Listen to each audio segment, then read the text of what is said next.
SIR எனப்படும் வாக்காளர் பட்டியல் திருத்தத்தின் போது பொதுமக்கள் செய்ய வேண்டியவை குறித்து விளக்குகிறது இந்த தொகுப்பு. தேர்தல் அலுவலர் வரும்போது நான் வீட்டில் இல்லாவிட்டால் என்ன செய்வது?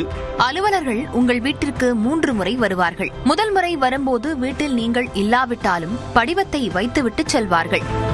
எனக்கு சொந்த ஊரில் வாக்காளர் அட்டை உள்ளது. தற்போது நான் வெளியூரில் வசிக்கிறேன். என்ன செய்ய வேண்டும்?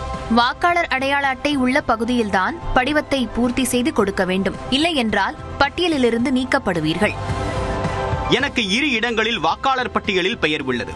நான் என்ன செய்ய வேண்டும்? ஏதேனும் ஒரு இடத்தில்தான் படிவத்தை நிரப்பிக் கொடுக்க முடியும். மற்றொரு இடத்தில் உள்ள உங்களுடைய பெயர் நீக்கப்படும். நான் ஆன்லைன் மூலமாக எஸ்ஐஆரில் பங்கேற்க விரும்புகிறேன்.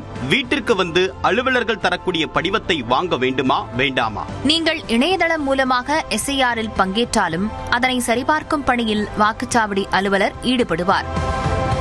நான் முகவரி அல்லது தொகுதி மாறிவிட்டேன். எஸ்ஐஆரில் பங்கேற்க வேண்டுமா? அதில் முகவரியை அல்லது தொகுதியை மாற்ற முடியுமா? ஒரு சட்டப்பேரவை தொகுதிக்குள்ளாக முகவரி மாற்றம் எனில் வாக்குச்சாவடி அலுவலரிடம் தகவல் தெரிவிக்கலாம். வேறொரு தொகுதிக்கு மாறியிருந்து வாக்காளர் பட்டியலில் அப்டேட் செய்யாமல் இருந்தால் பெயர் நீக்கப்படும்.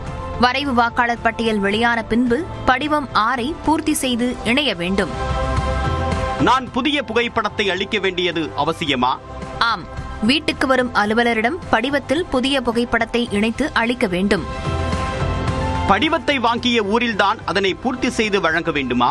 உங்களுடைய வாக்காளர் பெயர் உள்ள வாக்குச்சாவடி அலுவலரிடம்தான் படிவத்தை அளிக்க வேண்டும்.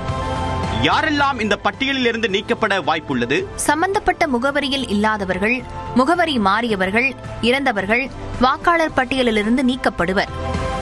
நான் வெளிமாநிலத்தை சேர்ந்தவன். தமிழ்நாட்டில் பணியின் காரணமாக உள்ளேன். நான் எஸ்ஐஆரில் பங்கேற்க வேண்டுமா? தற்காலிகமாக வசிக்கிறீர்கள் என்றால் எஸ்ஐஆர் அவசியமில்லை. நிரந்தரமாக வசிக்கிறீர்கள் என்றால் கட்டாயம். எனது பெயர் வாக்காளர் பட்டியலில் உள்ளது.